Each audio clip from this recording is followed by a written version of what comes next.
Itinigil muna ng Commission on Elections o COMELEC ang pag-imprenta ng mga balota para sa parliamentary election sa Bangsamoro Autonomous Region in Muslim Mindanao o BARM.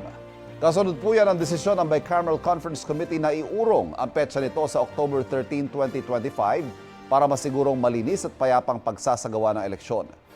Ay kay COMELEC Chairman George Garcia, posible na kasing maging batas ang pag-urong ng petsa ng eleksyon. Tiniyak naman ni Garcia na tuloy-tuloy ang pag-imprenta ng balota para sa national at local elections sa BARM.